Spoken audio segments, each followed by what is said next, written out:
Bonjour à tous et à tous, j'espère que vous allez tous bien. Je fais ce petit message vocal ce matin concernant le dernier post que j'ai mis dans la communauté au niveau des demandes d'avis à déposer me concernant.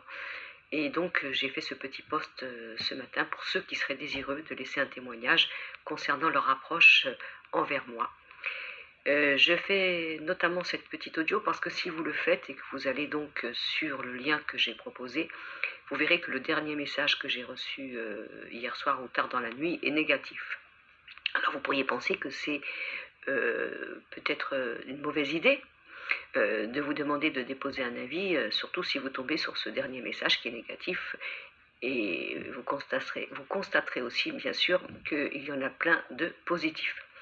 Alors, je voulais simplement vous expliquer que si je fais ça, c'est en premier lieu d'abord parce que j'ai eu des demandes depuis plusieurs moments pour savoir comment faire, et surtout pour vous expliquer que tous les avis déposés me concernant sont bien identifiés par le net, par Google, par les pages jaunes, que ce sont des vrais avis, et c'est quand même important de le signaler.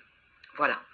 Je tenais aussi à vous dire que comme je suis méticuleuse et responsable dans mon métier, bien sûr, ce dernier avis m'a chiffonné. Je n'avais pas l'identité de la personne au niveau du pseudo, mais en fonction de ses mots et de ses soi-disant rendez-vous avec moi, j'ai regardé sur mon agenda et j'ai trouvé la personne concernée. Alors, je voulais simplement vous expliquer que lors de tous ces échanges échangés avec cette personne sur SMS, il m'a demandé de plusieurs fois, plusieurs reprises, on va dire des plus.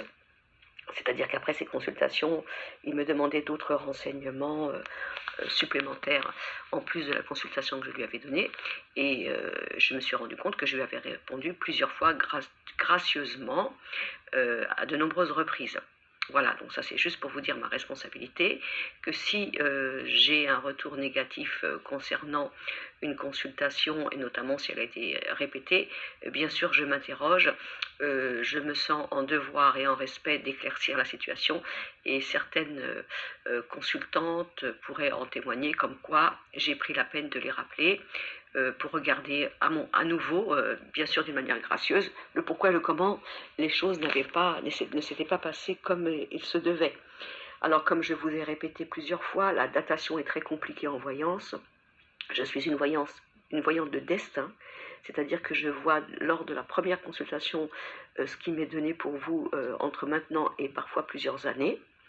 Mais bien entendu, lorsque vous consultez, vous avez besoin de temps, de pouvoir vous repérer. Et c'est ce qui fait que, personnellement, de mon côté, j'essaie de dater.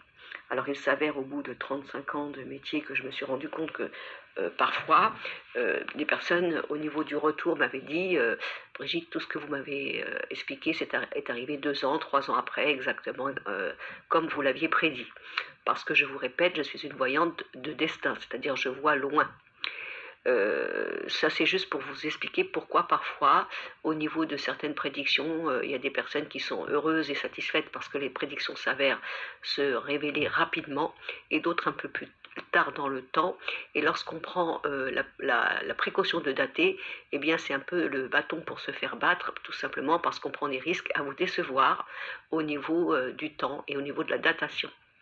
Voilà, donc je tenais quand même à vous faire ce petit message vocal pour vous expliquer déjà ma responsabilité, mon professionnalisme, que lorsque j'ai un échec, je ne le mets pas à la corbeille, j'y prête une grande attention, je me pose des questions à savoir pourquoi et comment il y a eu un dérapage, et pourquoi il s'avère que c'est pour le moment présent, ça ne s'est pas réalisé, et bien sûr je ne vous abandonne pas, parce que je me sens responsable de cet échec, on va dire momentané dans le présent ou provisoire, et je me dois de ne pas vous laisser comme ça. Voilà. Donc ça, c'est juste pour vous expliquer, mais aussi par rapport à ce dernier témoignage, vous expliquer, puisque je vous dis, j'ai fait la recherche au niveau de mon agenda et au niveau de mon téléphone, et j'ai vu les nombreux échanges que j'avais avec cette personne qui... cette personne est venue me consulter 2 fois à mon cabinet. en l'espace, comme il le dit, entre 2020 et 2021. Et entre-temps, à chaque consultation, me demandait du RAB, on va dire ça comme ça. Et j'ai répondu, bien entendu, à chaque fois, gentiment et gracieusement. Voilà. Donc ça, c'était juste pour vous dire que si vous prenez la peine d'aller voir mes avis sur Google, que vous ne soyez pas surpris dès la première lecture d'un premier témoignage de voir cet avis qui est comment dire, dépréciable, si je peux dire, à mon encontre. Il faut savoir que je fais un métier où on n'a pas 100% de réussite, comme tout corps de métier d'ailleurs. Il y a des échecs, il y a des incompréhensions. Ce n'est pas notre devoir de le faire, bien sûr, mais sachez qu'en fonction de ma personne, si j'en ai, je prends cela en considération, je me remets en question et j'essaie d'y trouver une réponse et une compréhension. Voilà. J'avais juste envie de partager cela avec vous. Je vous embrasse tous. Je vous remercie de toute façon pour votre présence au niveau de ma chaîne YouTube, au niveau des abonnés, au niveau de vos commentaires, au niveau de la confiance que vous m'apportez et surtout au niveau de l'amour que je reçois de vous. Je vous embrasse tous très fort et je vous souhaite une belle journée.